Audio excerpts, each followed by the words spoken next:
하나님 말씀 우리 골로새서 2장 10절부터 11절부터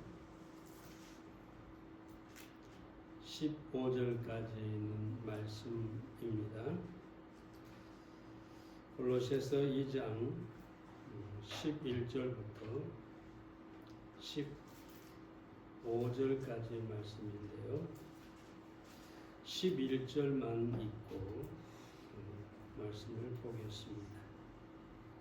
골로새서 2장 11절입니다. 또 그 안에서 너희가 손으로 하지 아니한 할례를 받았으니 곧 육적 몸을 벗는 것이요 그리스도의 할례니라. 바울이 깨닫고 가르친 진리 가운데 가장 놀라운 진리가 동일시라고 하는 거거든요. 영어로는 identify라고 하는데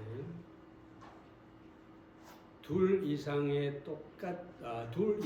것을 똑같은 것으로 본다는 그런 의미입니다.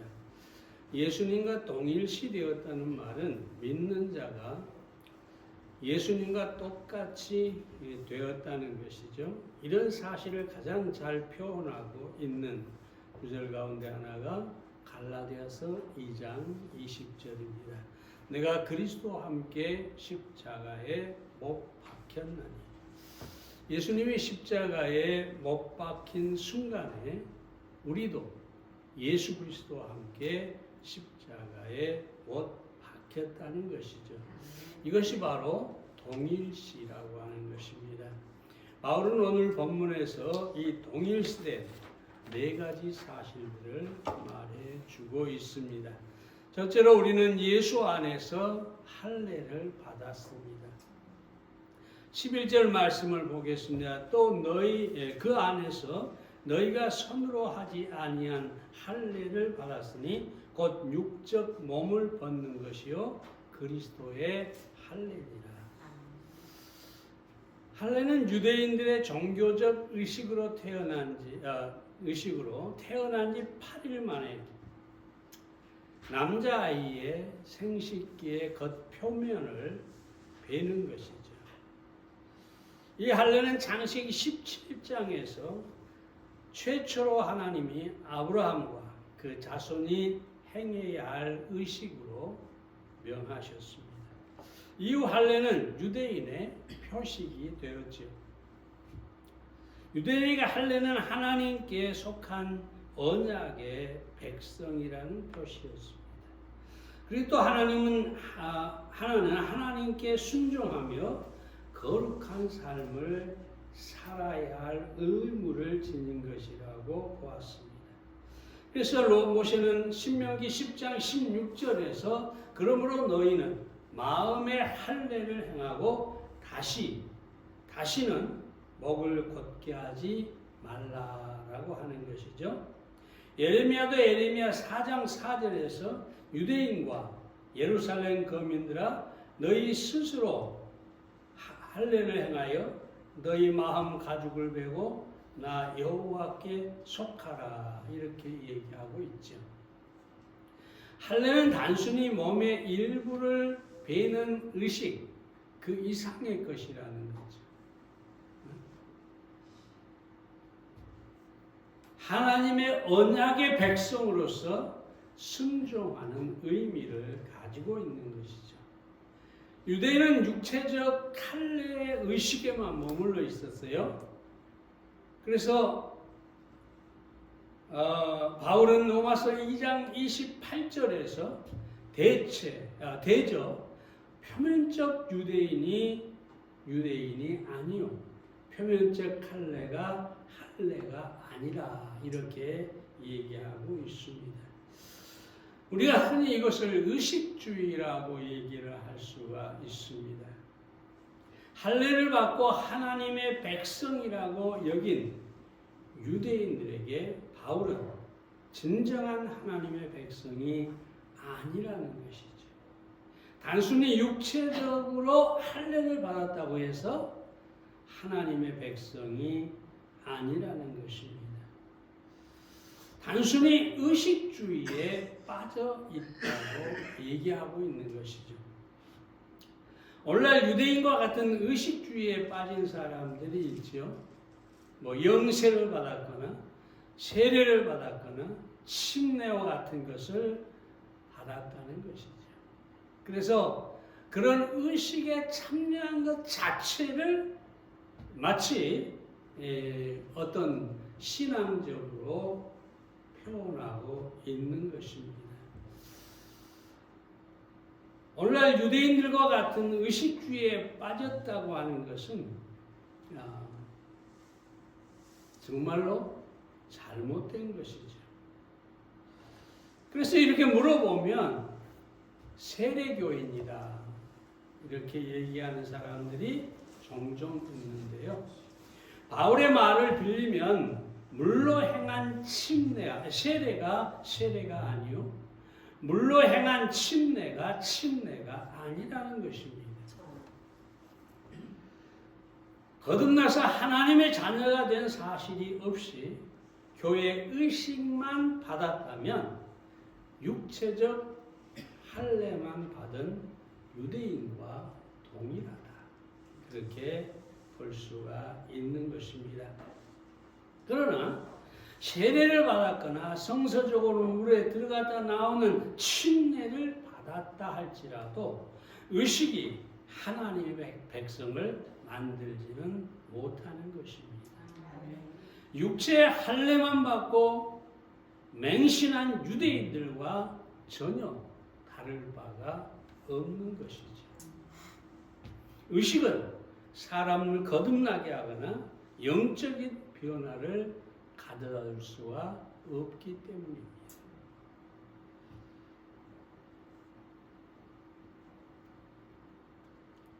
하나님의 자녀가 된 사실이 없이 의식만 받았다면 육체적 할례만 받은 유대인과 동일하다. 그렇게 볼 수가 있습니다. 그러나 세례를 받았거나 성서적으로 물에 들어갔다가 나오는 침례를 받았다 할지라도 의식이 하나님의 백성을 만들지는 못하는 것입니다.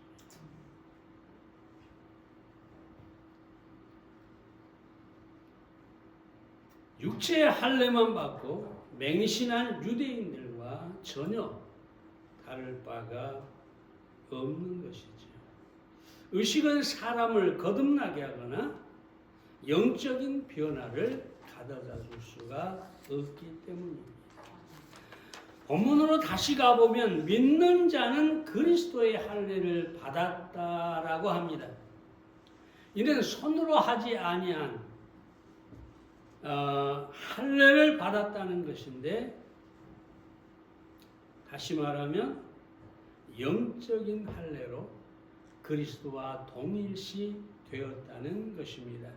본문으로 다시 가보면 믿는 자는 그리스도의 할례를 받았다라고 얘기를 하죠. 이는 손으로 하지 아니한 것으로 육적인 몸을 얻는 것이라고 합니다. 이는 예수님과 우리가 동일시됨으로 그리스도의 할례를 받았다는 것입니다. 예수님은 죄를 위하여 죽으셨을 뿐만 아니라 죄에 대하여 죽으셨습니다. 그러므로 예수님과 동일시된 우리도 죄에 대해서 죽은 자가 된 것입니다. 그래서 죄로부터 벗어났고 하나님의 자녀가 되었습니다. 그러므로 믿는 순간 우리는 마음에 그리스도의 할례를 받은 것이죠. 우리는 하나님께 속한 백성이요 죄로부터 떠난 사람들입니다. 디도서 2장 14절에 보면 그가 우리를 대신하여 자신을 주심은 모든 불법에서 우리를 구속하시고 우리를 깨끗하게 하사 선한 일에 열심하는 친 백성이 되게 하려 하심이라 라고 합니다. 빌립보 3장 3절은 하나님의 성령으로 봉사하며 그리스도 예수로 자랑하고 육체를 신뢰하지 아니한 우리가 곧 할례당이라 이렇게 얘기합니다. 우리는 예수님으로 말미암아 마음의 할례를 받아 하나님의 친백성이 되었습니다. 그러므로 우리는 할례당처럼 하나님의 백성으로 살아야 하는 것입니다. 두 번째로 우리는 예수님과 동일하게 침례를 받았다라고 하죠. 12절 말씀을 봅니다. 너희가 침례로 그리스도와 함께 장사한 바 되고 또 죽은 자들 가운데서 그를 일으키신 하나님의 역사를 믿음으로 말미암아 그 안에서 함께 일으키심을 받았느니라. 우리가 침례로 말미암아 예수님과 함께 장사됐고 죽은 자들 가운데서 예수님이 부활하신 것처럼 우리도 일으킴을 받아서 하나님의 역사를 믿음으로 말미암아 그 안에 함께 일으키심을 받았다고 합니다. 바울은 여기서 우리가 침례로 그리스도와 동일시 되었음을 말하고 있죠. 침례란 뭐냐? 밥티스마라고 하죠. 잠김, 가라앉음, 장사됨을 의미하는 말입니다. 영어로는 to dip, 담가졌다 그 말이죠. 혹은 to immerse라고 하죠. 담그는 것이라고 할 수가 있습니다. 그래서 침례는 세례라는 말이나 세례 의식이 될 수가 없습니다. 예수님께서도 요단강에서 침례를 받으시고 올라오셨어요. 마태복음 3장에 보면 물에서 올라오실 때 에디오피아 내시도 물에 내려갔다가 침례를 받고 물에서 올라왔습니다. 사도행전 8장에 나오는 말씀이죠. 요한복음을 보면 예수께서 제자들이 에논에서 침례를 준 이유를 여기 말씀하고 있는데 물이 많았기 때문이다라고 얘기를 하고 있습니다. 침례를 준다는 것은 그저 물 한 바가지만 있으면 되는 것이죠. 그런데 이 침례를 받는다는 것은 온몸이 장사되는 것처럼 물에 잠겨야 되기 때문에 세례라는 말은 절대로 맞지 않는다고 할 수가 있습니다. 고린도전서 12장 13절에 보면 우리가 유대인이나 헬라인이나 종이나 자유자나 다 한 성령으로 침례를 받아 한 몸이 되었고라고 하죠. 우리가 성령으로 침례를 받아서 그리스도와 한 몸으로 연합이 되었다는 것이죠. 로마서 6장 3절부터 이 연합에 관한 분명한 말씀이 있습니다. 성령 침례로 우리는 예수님과 동일시 되었습니다. 그래서 예수님께 일어났던 일들이 곧 내게 일어난 일이 된 것입니다. 그럼 언제 어떻게 우리가 성령으로 침례를 받아 예수님과 연합되었을까요? 12절 말씀을 다시 보면 믿음으로 말미암아라고 얘기하고 있습니다. 우리가 예수님을 믿고 예수님을 구주로 마음에 영접한 순간에 우리는 성령으로 말미암아 예수님과 연합되고 예수님께서 하신 모든 일들이 곧 내가 한 것으로 동일시 되었다는 것입니다. 믿는 순간 우리는 2000년 전의 십자가와 부활 사건으로 예수님과 연합되고 내가 거기서 그때 죽고 장사되고 부활한 것입니다. 이것이 동일시되는 침례의 진정한 의미인 것이죠. 그러므로 우리는 예수님과 동일시됨으로 말미암아 이미 죽고 예수님과 함께 죽고 함께 장사되고 함께 부활해서 지금 함께 하늘에 앉아 있는 것입니다. 얼마나 놀라운 은혜입니까? 내가 죽은 것이 아닌데 예수님께서 죽으심으로 내가 죽은 것이 되고 예수님께서 장사됨으로 내가 장사한 게 되고 예수님께서 부활하심으로 내가 부활한 것이 되고 예수님께서 하나님 우편에 앉아 계신 것처럼 그 안에서 우리도 하늘에 앉은 자가 되었다. 이건 엄청난 은혜죠. 우리는 침례로 말미암아 예수님과 동일시되었다. 물론 이 침례라고 하는 것은 조금 전에 드린 말씀처럼 물로 받은 침례가 아니라 예수 그리스도 안에서 성령으로 말미암아 받은 침례를 말하는 것입니다. 세 번째로 우리는 율법으로부터 자유케 되었습니다. 14절 말씀을 봅니다. 우리를 거스리고 우리를 대적하는 의문에 쓴 증서를 도말하시고 제하여 버리사 십자가에 못 박으시고 라고 합니다. 여기서는 무슨 말씀이냐 하면 율법으로부터 우리가 자유케 되었음을 말하고 있습니다. 의문에 쓴 증서는 손으로 쓴 문서를 말하는 것입니다. 예를 들어 고사장이라든가 자술서라든가 채무증서 같은 손으로 쓴 증서를 말하는데 우리가 율법으로부터 자유케 되었다는 것입니다. 이 의문에 쓴 증서는 율법을 말하는 것이에요. 율법은 죄인을 고소하고 죄인에게 빛을 요구하는 그런 증서입니다. 그래서 율법 아래에 있는 모든 죄인은 그 죄의 채무를 지옥에서 영원히 갚아야 하는 것이죠. 그런데 예수님께서 율법을 도말하시고 제하여 버리셨습니다.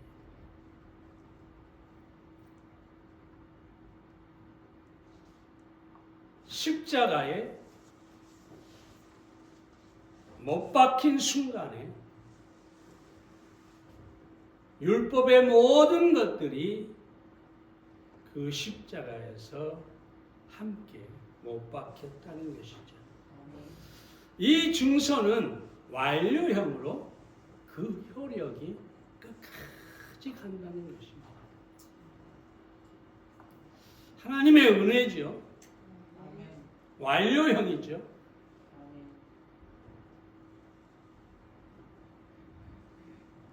우리의 모든 죄가 예수님과 함께 십자가에서 단번에 영원히 그 효력이 끝까지 간다는 것이죠.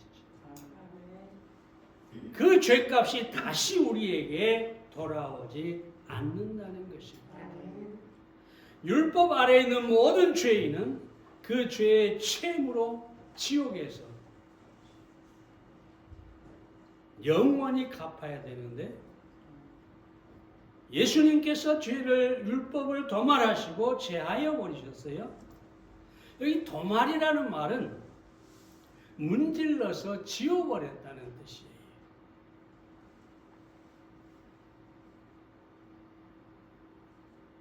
십자가에 못 박으셨다는 말은 아예 그 증서, 다시 말해서 율법을 가져다가 아예 지워버렸다. 그렇게 얘기할 수가 있겠습니다. 헬라어로 이 말은 완료형이죠.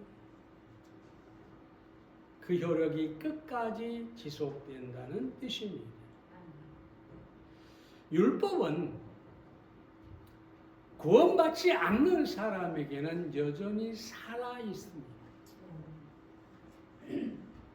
그러나 믿는 사람들에게는 그 율법이 이미 십자가에서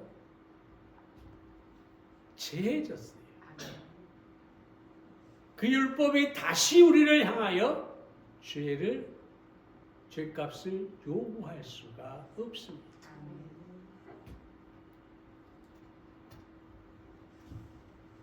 이 말씀은 예수님께서 단순히 우리의 죄를 사해 주셨다. 물론 그 말이 맞죠. 근데 거기에서 끝나는 게 아니죠. 다시 우리가 죄인이 되도록 그 죄값을 율법이 요구할 수가 없다는 것입니다. 의문에 쓴 증서를 도말하시고 십자가에 못 박아 제하여 버리셨다는 것은 우리를 정죄할 수 있는 율법 자체를 아예 지우고 십자가에 못 박아 버렸다는 것입니다. 다시 말하면 우리에게는 율법이 없어요. 이미 제하여 버리셨어요.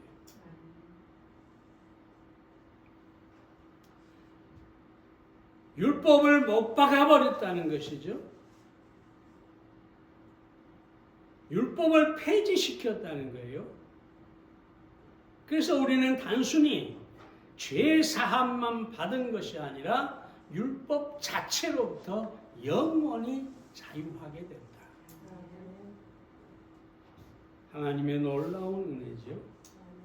로마서 8장 1절과 2절에 있는 말씀에 보면 그러므로 이제 그리스도 예수 안에 있는 자에게는 결코 정죄함이 없나니 이는 그리스도 예수 안에 있는 생명의 성령의 법이 죄와 사망의 법에서 너를 해방하였습니다.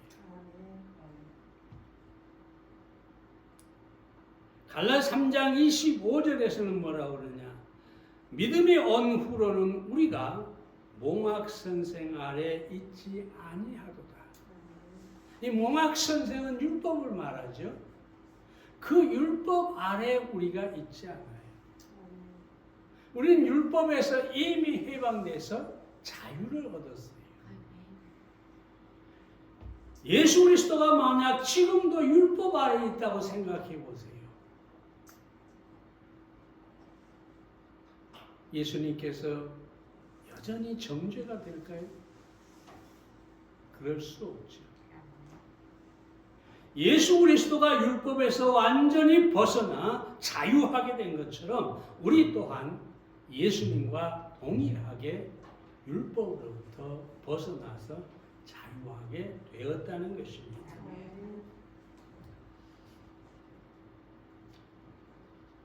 13절에서 이미 우리 죄를 사했다고 하셨는데 근데 의문에 쓴 증서를 도말하시고 십자가에 못 박아 제하여 버리셨다는 것은 우리를 정죄할 수 있는 율법 자체를 아예 지우고 십자가에 못 박아 버리셨다.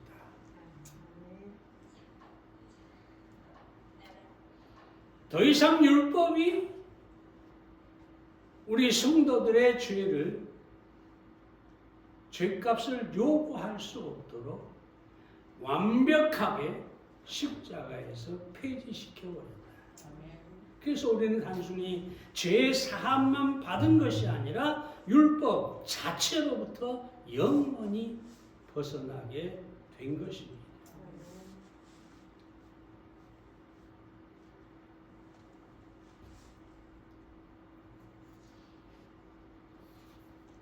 이 성서시대에 종의 문서나 채무자의 빈 문서를 양피지에 기록했어요.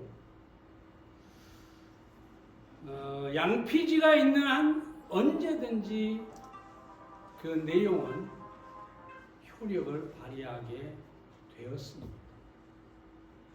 그런데 그 양피지에 있는 글을 지워버리거나 아예 불태워서 폐기해 버린다면 그는 율법으로부터 자유하게 된 것이죠. 율법은 죄인에게 값을 요구하는 노예 문서고 빈 문서죠. 하지만 예수님께서 다 지우시고 십자가에서 폐기 처분하셨습니다. 그러므로 우리는 율법으로부터 자유한 것입니다.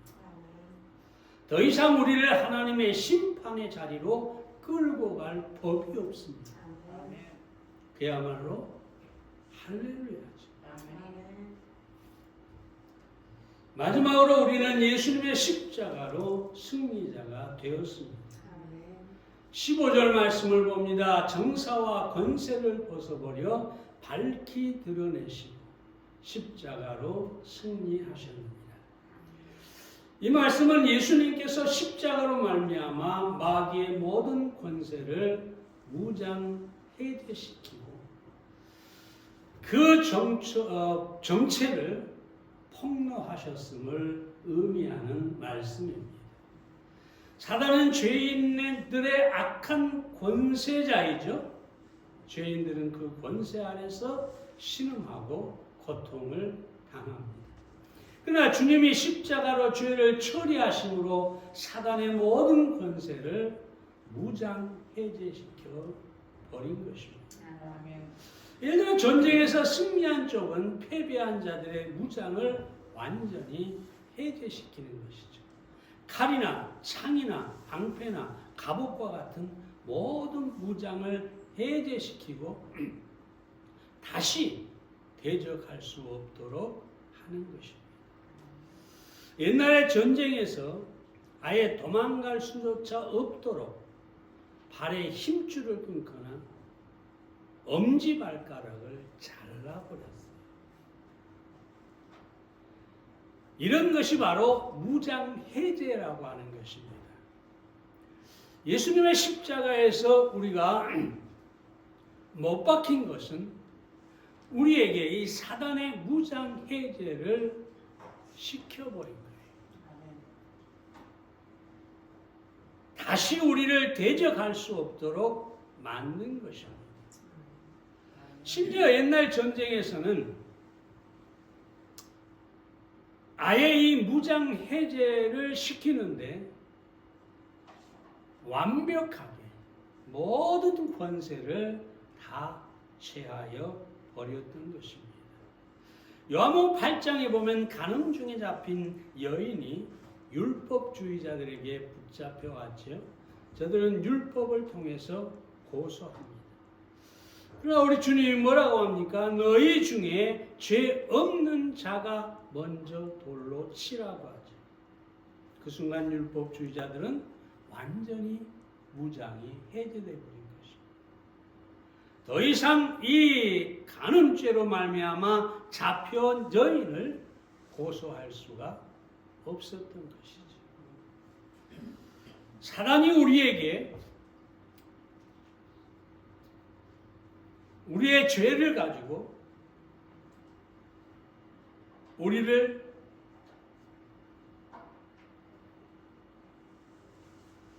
고소하고 정죄하고 그렇게 한다고 해보세요. 그런데 거기서 중요한 것은 우리 주님이 십자가를 보여준다고 해보세요. 그 죄인의 죄가 이미 십자가에서 처리되었다고 선포하셨다고 해보세요. 거기다 자신이 사용하던 율법도 십자가에서 이미 폐기해버린 것이죠. 그 순간 사단은 더 이상 권세를 부릴 수가 없습니다. 완전히 무장이 해제되어 버린 것이죠. 그러므로 십자가는 사단의 권세에 대한 완전한 승리입니다. 지난번에도 말했지만 문성명은 예수 그리스도가 십자가를 짐으로 패배했다고 했죠. 그런데 성경은 뭐라고 합니까? 십자가로 승리하셨습니다.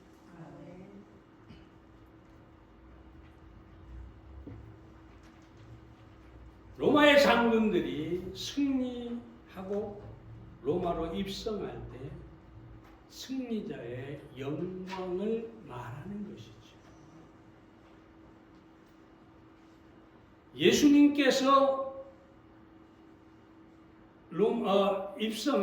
예수님께서 하나님 앞에서 승리자의 영광을 가지고 입성하신 것이죠. 거기에는 어떤 패배나 어떤 것도 다가올 수가 없는 것이죠. 우리는 예수 그리스도와 함께 예수 그리스도 안에서 예수님과 하나가 되었기 때문에 사단은 그 무엇으로도 우리를 정죄할 수가 없습니다. 소련 공산 치하에서 솔제니친이라고 하는 작가인데요.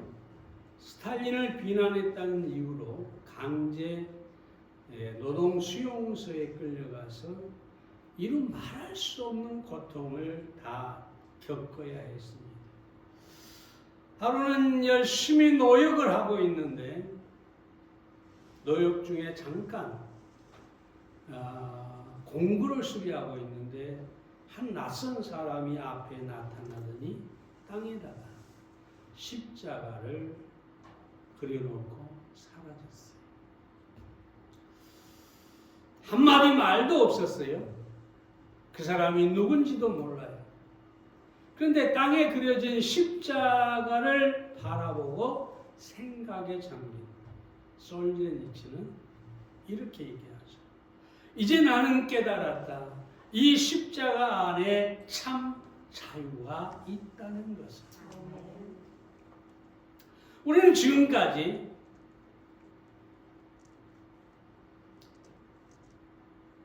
십자가로 말미암아 우리가 자유한 사실을